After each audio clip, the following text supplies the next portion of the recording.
علی رسولہ الکریم وعلی آلہ واصحابہ اجمعین۔ حضرت ابو موسیٰ اشعری رضی اللہ تعالی عنہ سے روایت ہے کہ نبی اکرم صلی اللہ علیہ وسلم سے کچھ چیزوں کے بارے میں سوال کیا گیا، ایسا سوال کرنا کہ جسے نبی اکرم صلی اللہ علیہ وسلم نے ناپسند فرمایا۔ کارہا، یہ جو سوئلہ کے اندر سوال ہے اس کی صفت ہے۔ اچھا جی، یا پھر اشیاء کی بنانا پڑے گی کہ جو اشیاء رسول پاک صلی اللہ علیہ وسلم نے ناپسند کی۔ لفظ اشیاء غیر منصرف ہے، یعنی اس کے غیر منصرف ہونے پر اتفاق ہے۔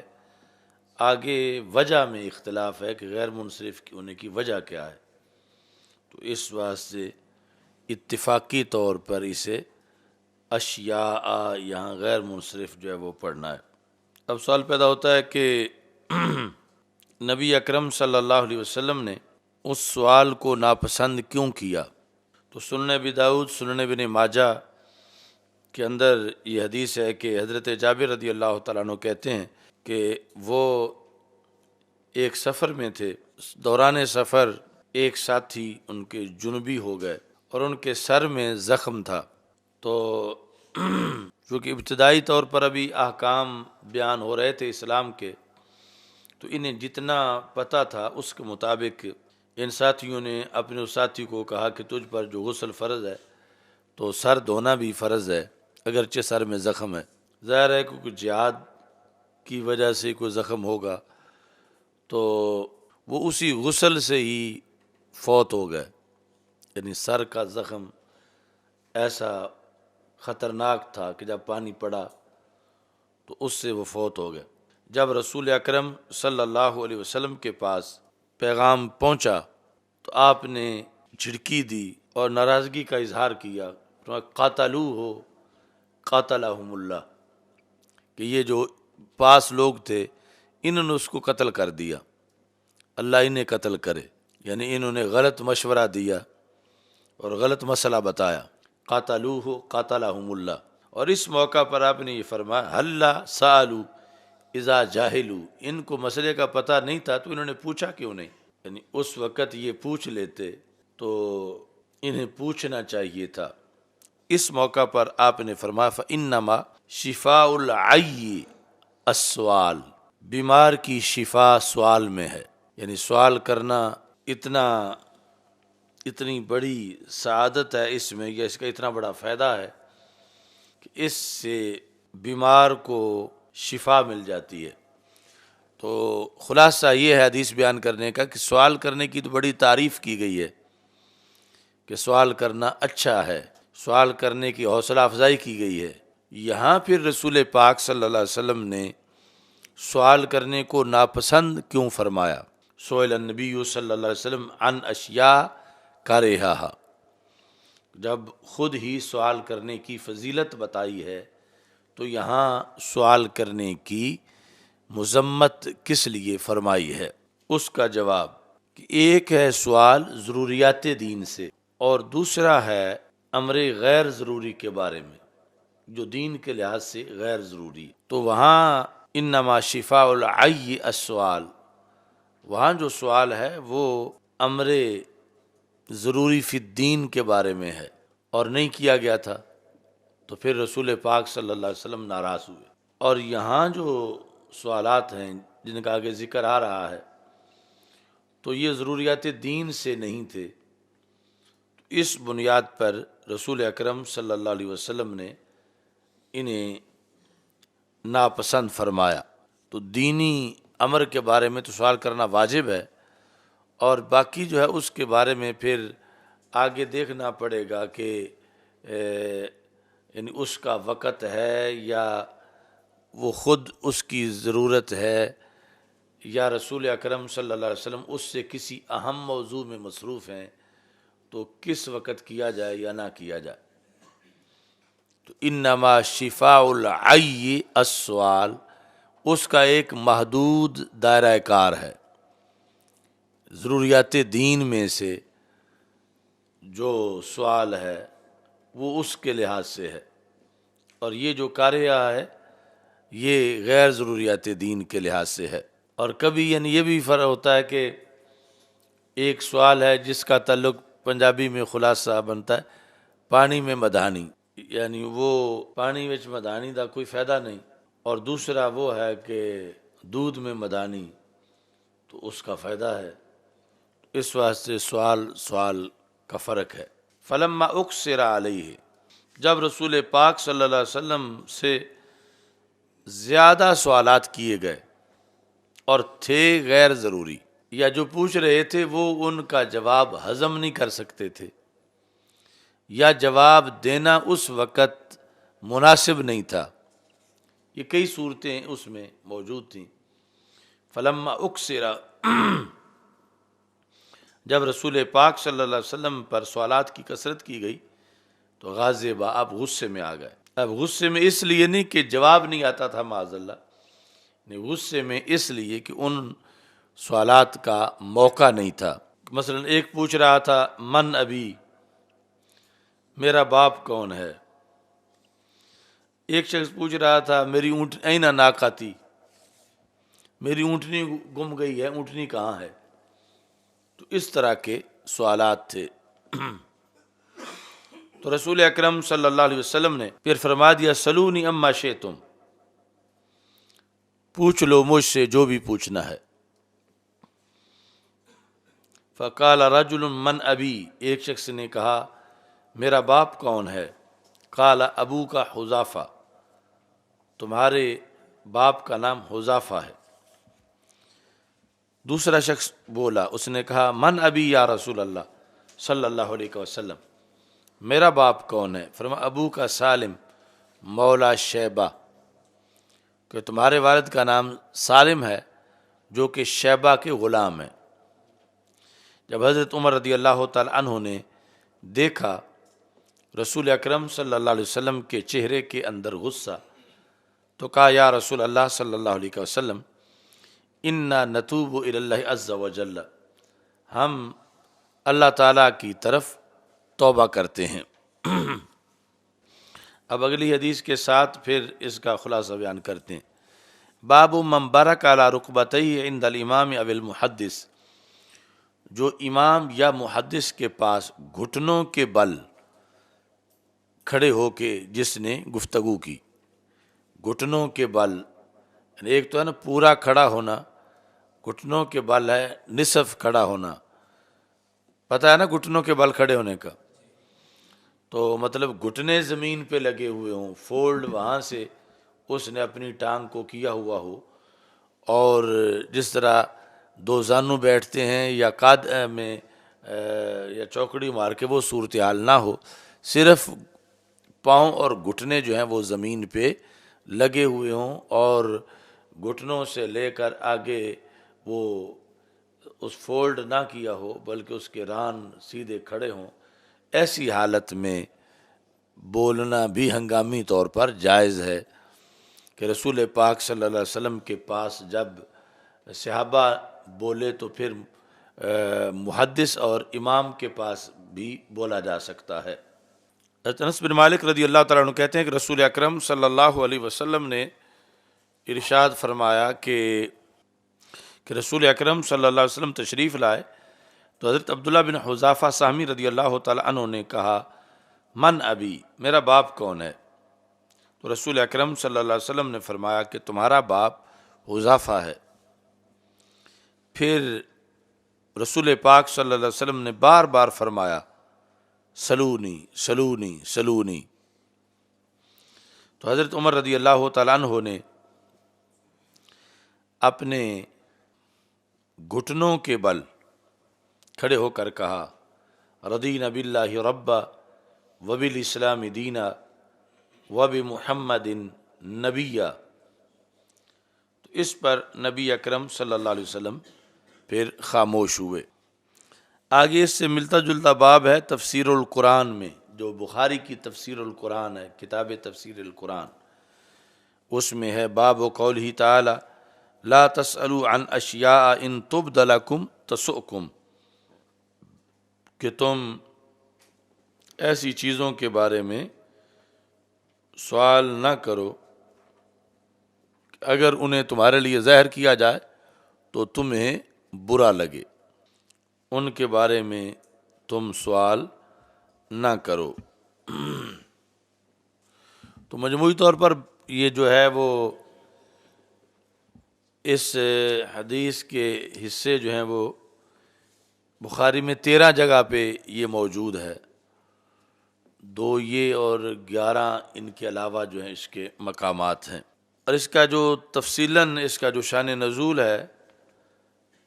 وہ تفسیر خازن میں موجود ہے، اور اس کے مختلف حصے جو ہیں وہ پھر آگے بخاری شریف میں بھی ہیں، اگرچہ وہ اجتماعی طور پر خازن کا سارا جو ہے وہ بخاری میں نہیں ہے،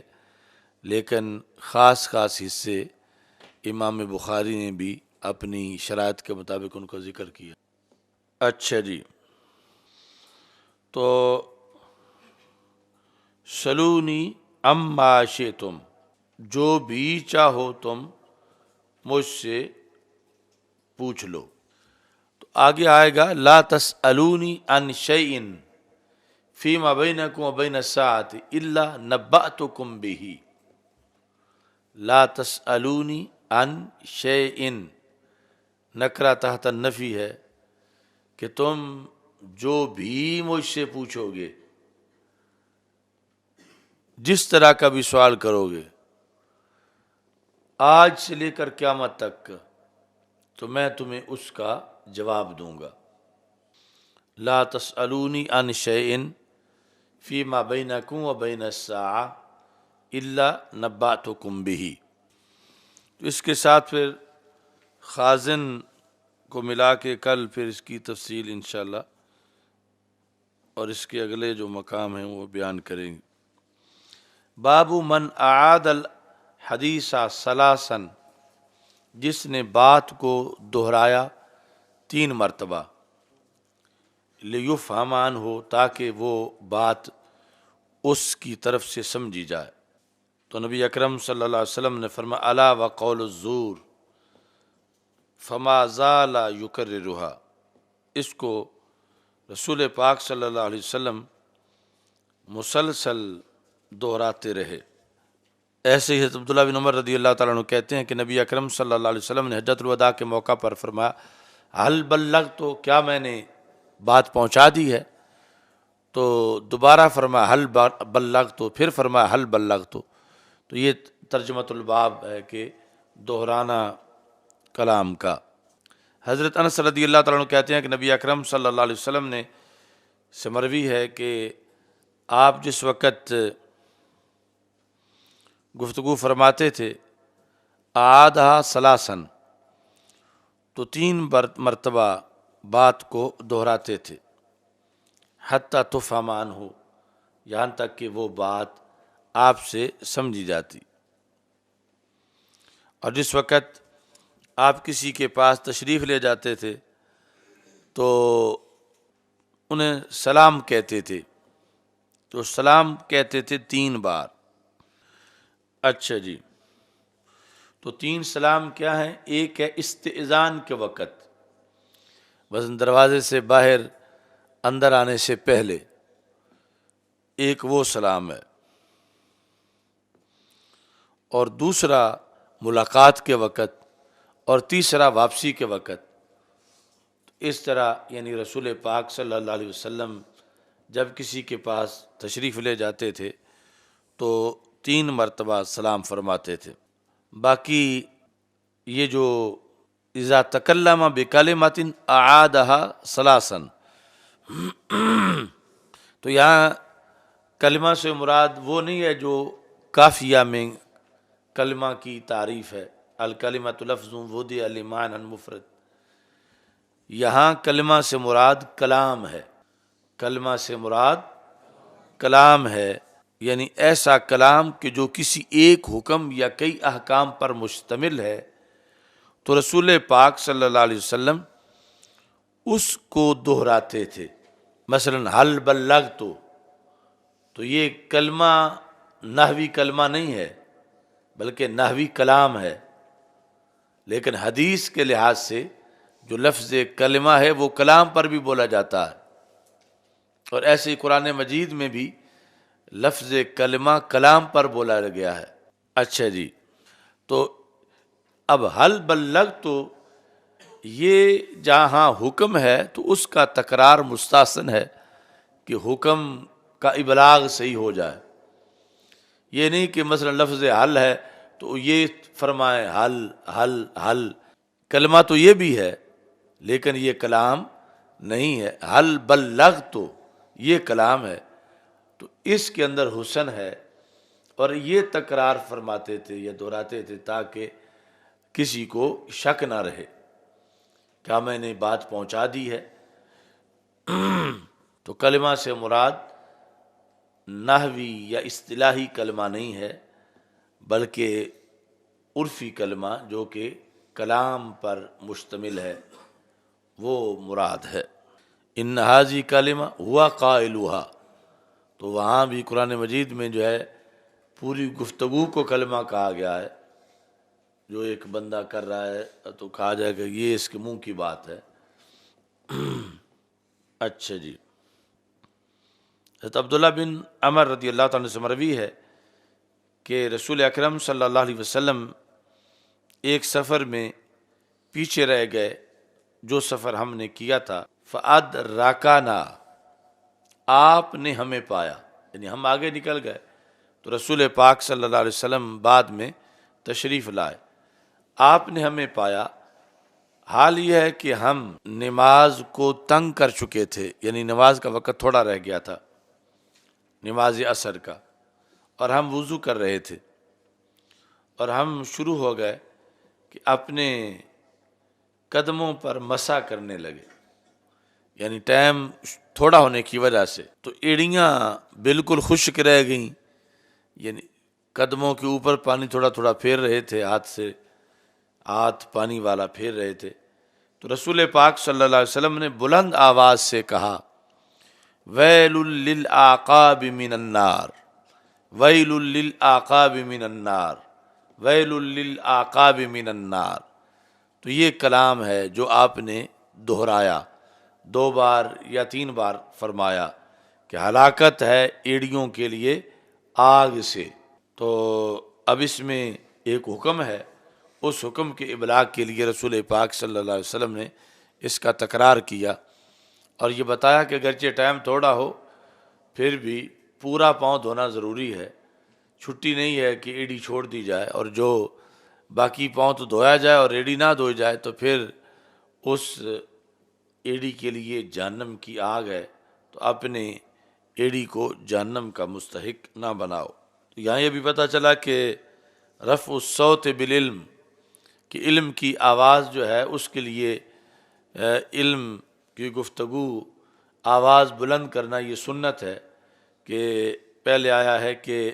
فنادى بأعلى صوته، کہ رسول پاک صلی اللہ علیہ وسلم نے اپنی پوری بلند آواز کے ساتھ فرمایا ویل للعقاب من النار۔ تو اس طرح ضرورت کے پیش نظر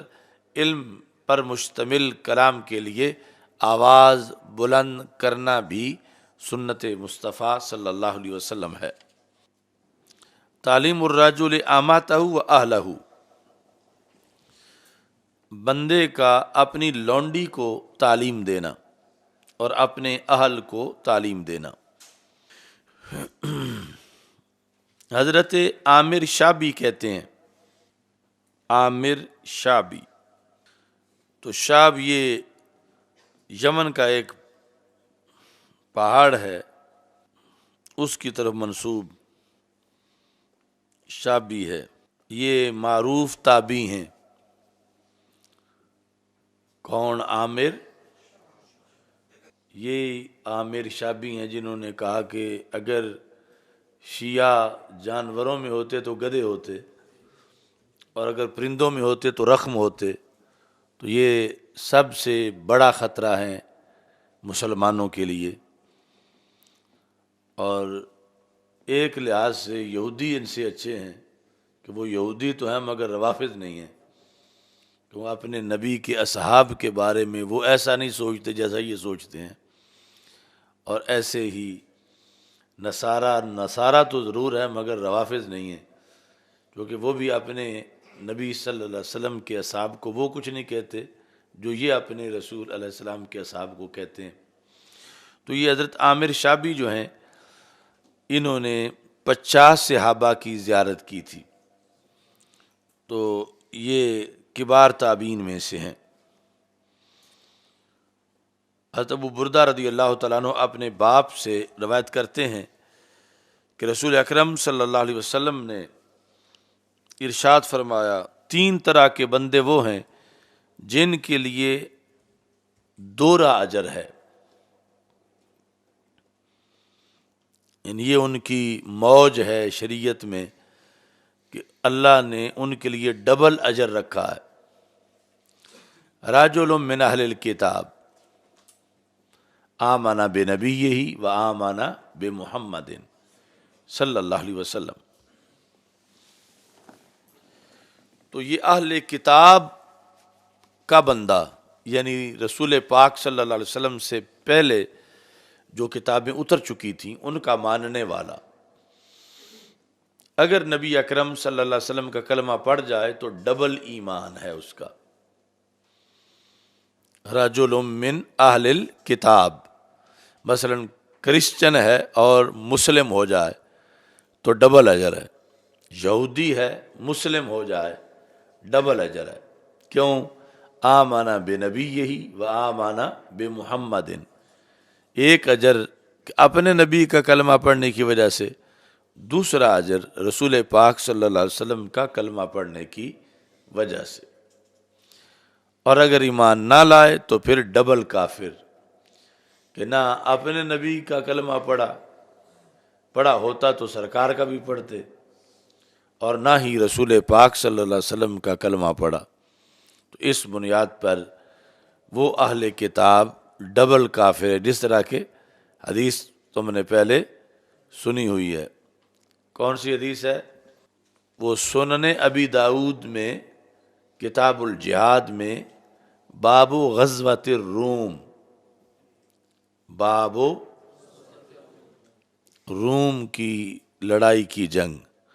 حدیث ہے حضرت ام خلاد رضی اللہ تعالی عنہا کی، کہ جب وہ رسول پاک صلی اللہ علیہ وسلم کے پاس آئیں اور ان کا بیٹا صحابی روم کے جہاد میں شہید ہو چکا تھا،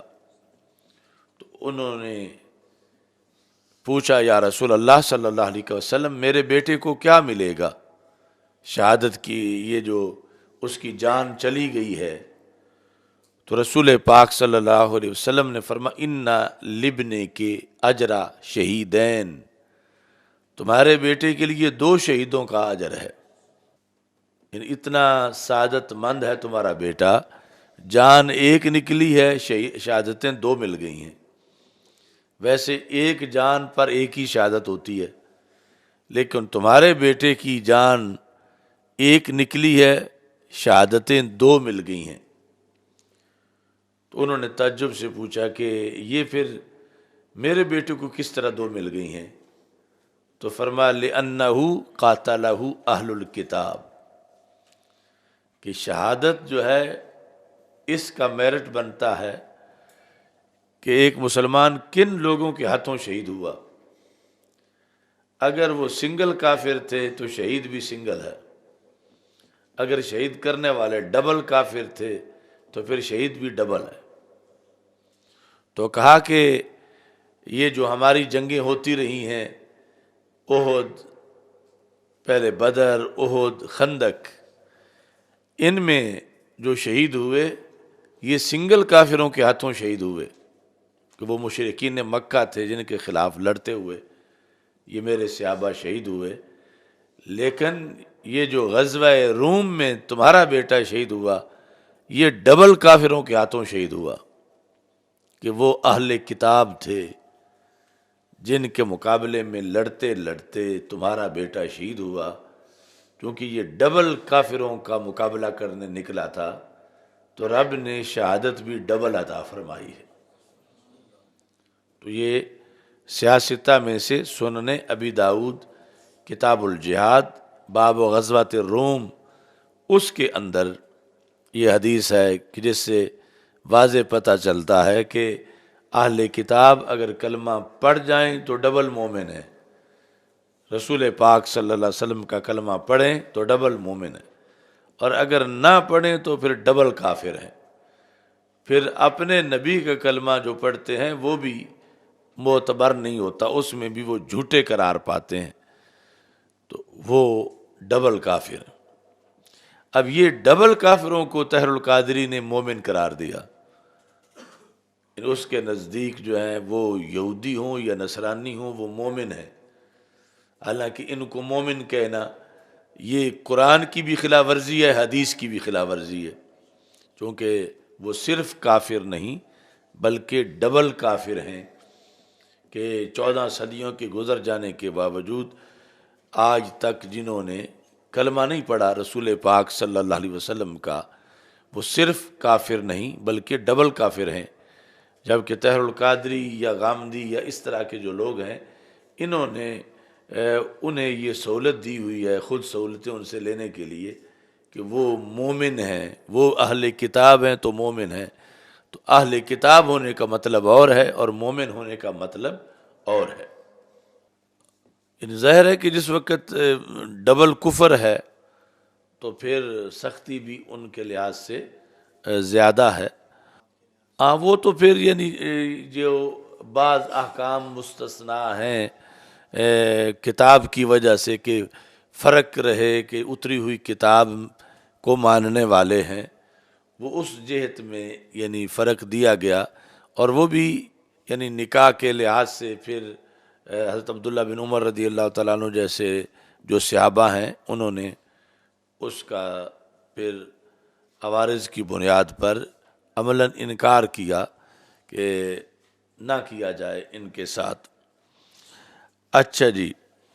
تو ان کے کافر ہونے پر اتفاق ہے شریعت میں 14 صدیوں میں، اہل کتاب کے کفر پر کسی کا اختلاف نہیں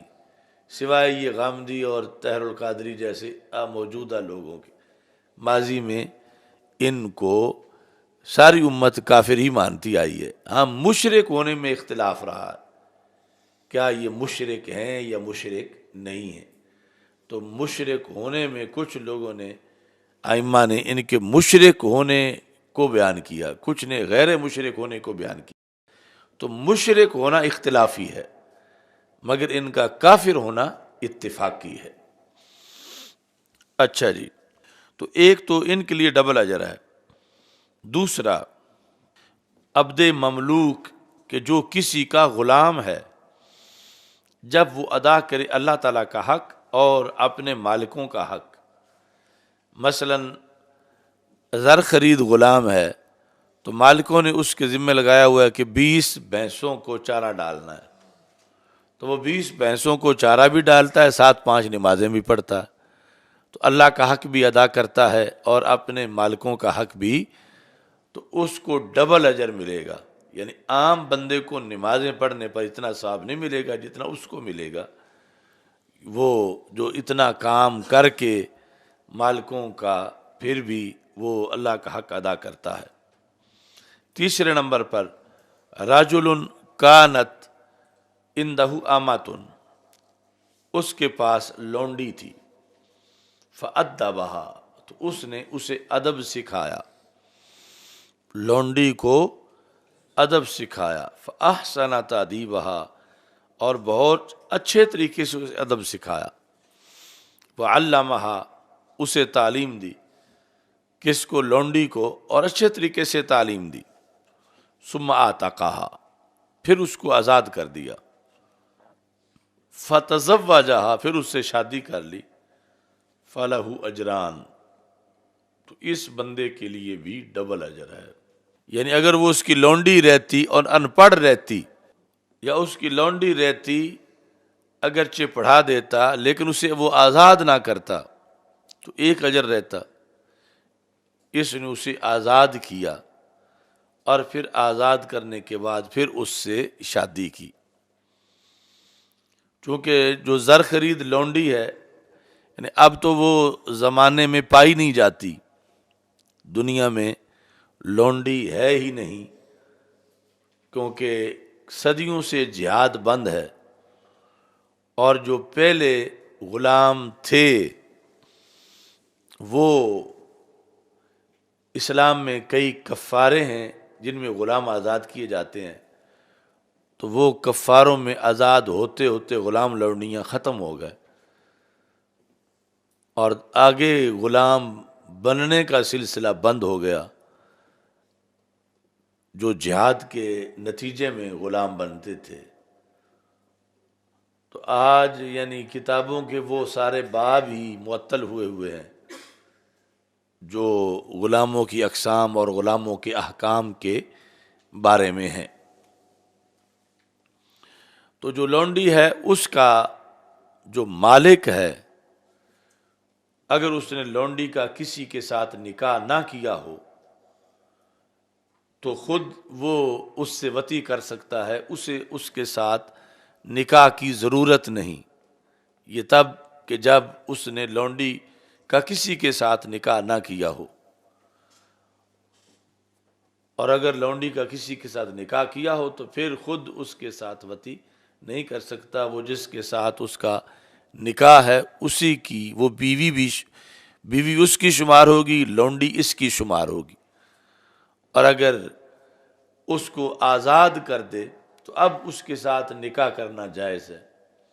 یعنی اپنا نکاح جب اور کسی کا نکاح نہ ہو، اور آزادی میں مثلا ایک جوڑا ہے، ایک دونوں غلام ہیں،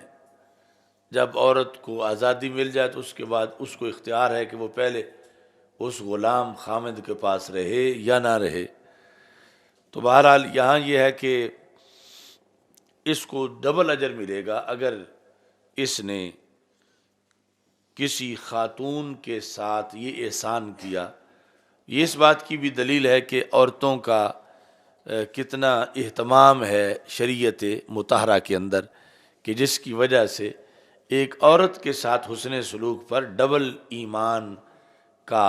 انعام دیا جا رہا ہے۔ اور اب جو ہے اس کا اسلام میں یعنی جو زر خرید غلام ہے اور اسے آزادی نہیں ملی اور وہ اسی میں فوت ہوا، تو رسول پاک صلی اللہ علیہ وسلم سے حضرت عبداللہ بن عباس رضی اللہ تعالیٰ عنہ فرماتے ہیں، ان العبد يدخل الجنۃ قبل مولاہ ب70 خریفہ، کہ عبد جو ہے وہ اپنے مولا سے 70 سال پہلے جنت میں داخل ہو جائے گا۔ تو اس کا مولا کہے گا، یا رب یہ تو میرا غلام تھا اور میں باہر ہوں اور یہ جنت میں داخل ہو گیا، تو اللہ تعالیٰ فرمائے گا ہاں یہ ٹھیک ہے، لیکن جازیتہ بعملہ، میں نے اس کو اس کے عمل کی جزا دی ہے، وجازیتک بعملک، اور میں نے تجھے تمہارے عمل کی جزا دی ہے۔ تو وہ اپنے عمل کی بنیاد پر اس بات کا مستحق ہے کہ اسے 70 سال تم سے پہلے جنت میں داخل کیا جائے۔ ثم قال عامر، پھر حضرت عامر نے کہا، کس کو؟ سہل بن حیان کو، آتیناکہا بغیر شیئن، یہ خوش طبی کرتے ہوئے فرمایا کہ ہم نے یہ حدیث تجھے مفت میں پڑھا دی ہے، قد کان یرکب فیہا فیما دونہا الی المدینہ، حالانکہ اس سے چھوٹی پڑھنے کے لیے بھی مدینہ منورہ کا سفر کرنا پڑتا تھا، اور ہم نے تجھے مفت میں ہی پڑھا دی ہے۔ باب وعظۃ الامام النساء و تعلیمہن، امام کا عورتوں کو واعظ کرنا اور عورتوں کو تعلیم دینا۔ حضرت عطا کہتے ہیں کہ میں نے عبداللہ بن عباس رضی اللہ تعالیٰ عنہ سے سنا، انہوں نے کہا کہ میں نبی اکرم صلی اللہ علیہ وسلم کے بارے میں گواہی دیتا ہوں، یا دوسری روایت ہے کہ میں ابن عباس رضی اللہ تعالیٰ عنہ کے بارے میں گواہی دیتا ہوں کہ رسول اکرم صلی اللہ علیہ وسلم تشریف لے گئے اور حضرت بلال رضی اللہ تعالیٰ عنہ ساتھ تھے، تو نبی اکرم صلی اللہ علیہ وسلم نے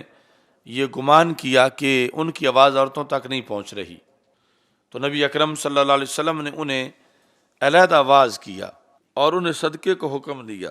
تو عورتیں شروع ہو گئیں اپنے زیور اتار کر دینے کو، تلکل قرطہ والخاتم، کانوں میں ڈالنے والا پہننے والا جو زیور ہے، بالیاں اور انگوٹھیاں، اور حضرت بلال رضی اللہ تعالیٰ عنہ اپنے کپڑے کے پلو کے اندر وہ سونا اکٹھا کر رہے تھے۔ تو ترجمہ الباب عورتوں کو واز کے لحاظ سے ثابت ہوا۔ باب الحرص علی الحدیث، حضرت ابو ہریرہ رضی اللہ تعالیٰ عنہ کہتے ہیں کہ کہا گیا یا رسول اللہ صلی اللہ علیہ وسلم، قیامت کے دن آپ کی شفاعت کے ساتھ فیض یاب ہونے والے لوگوں میں سے سب سے زیادہ والا سعادت والا کون ہے؟ تو رسول اکرم صلی اللہ علیہ وسلم نے من اسعد الناس بشفاعت کی یوم القیامہ تھی، تو حضرت رسول پاک صلی اللہ علیہ وسلم نے فرمایا کہ اے ابو ہریرہ، میرا یہی گمان تھا کہ یہ بات مجھ سے آپ کے سوا کوئی نہیں پوچھے گا۔ اللہ یسألنی عن ھذا الحدیث احد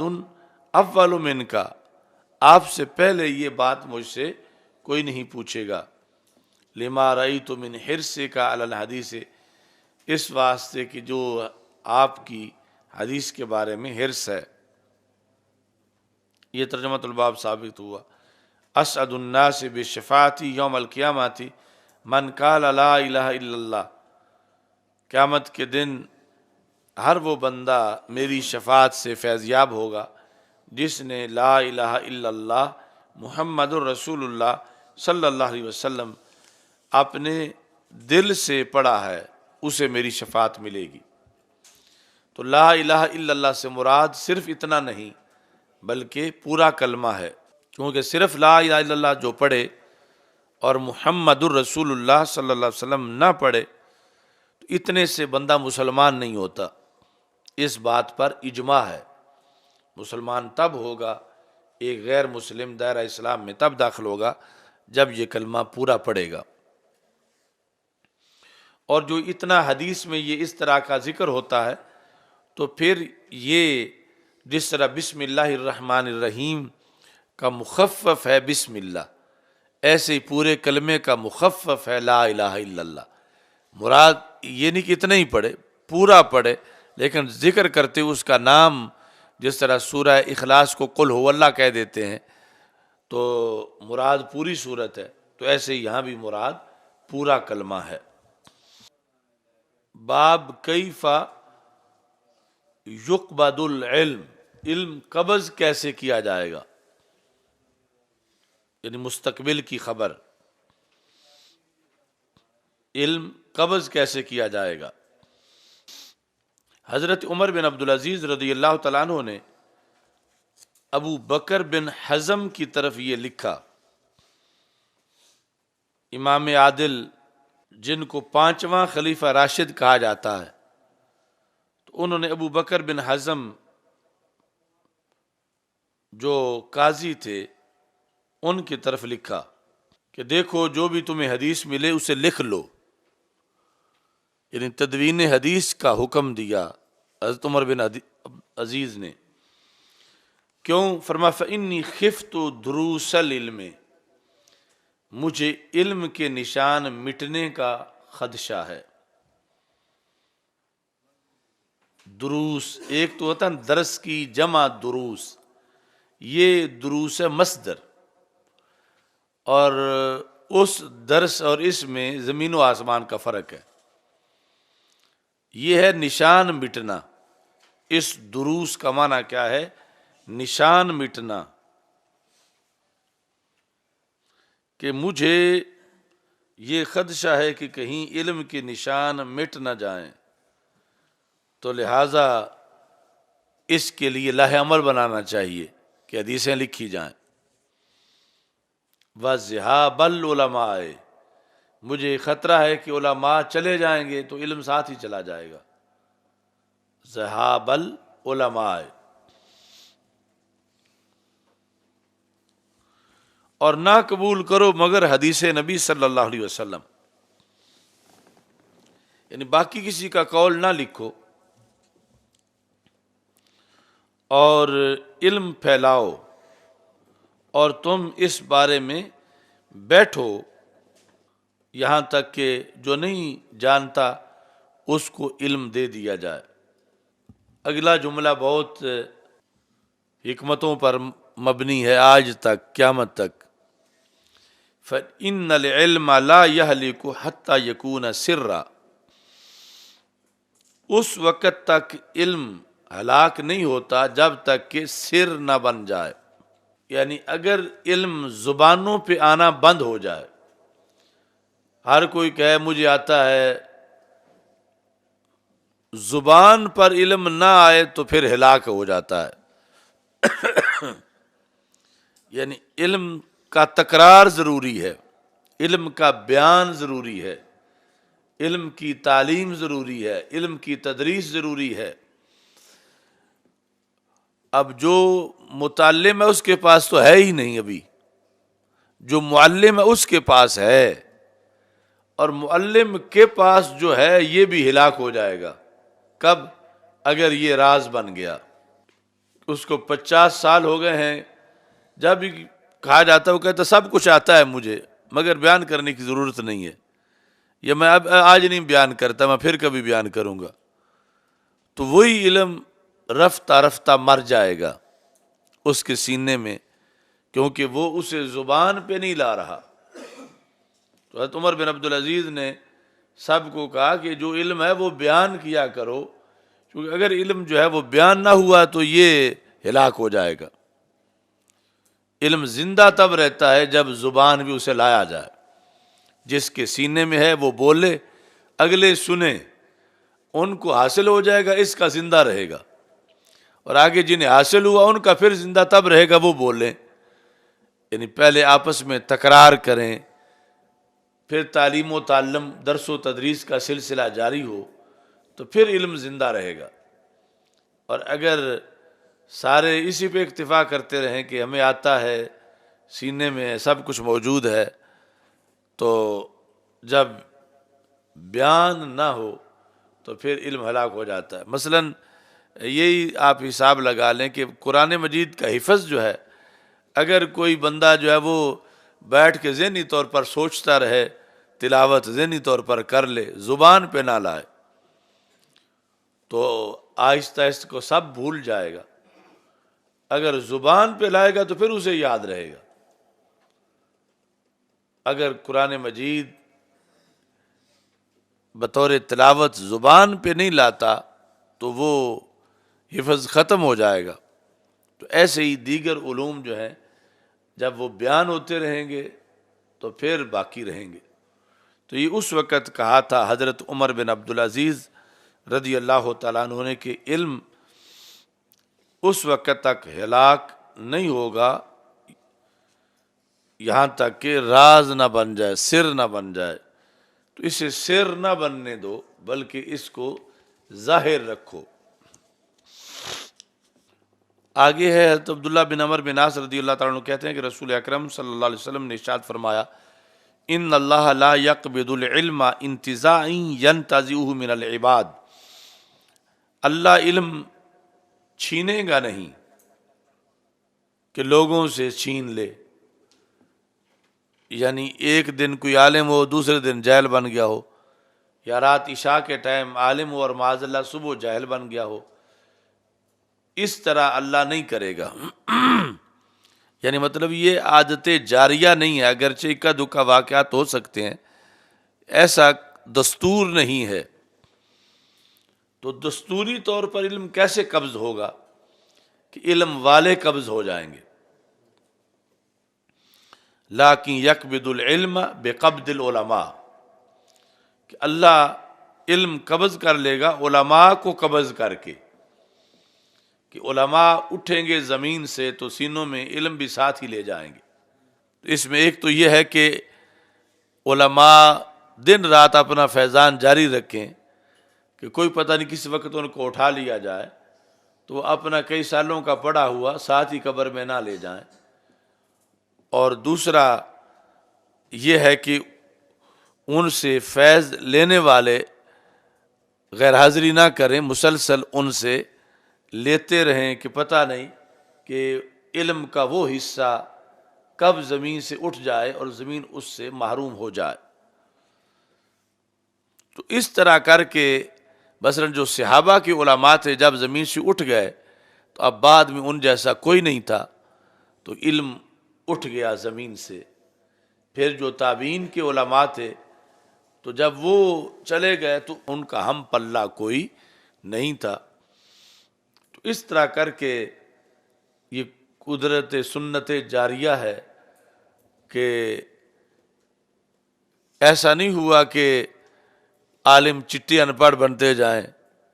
مختلف صدیوں میں، اس طرح نہیں چھینا گیا، بلکہ علماء فوت ہوئے تو علم ساتھ گیا۔ تو رسول پاک صلی اللہ علیہ وسلم نے ارشاد فرمایا حتی اذا لم یبق عالما، یہاں تک کہ جب اللہ نے پیچھے عالم نہ چھوڑا، لم یبق،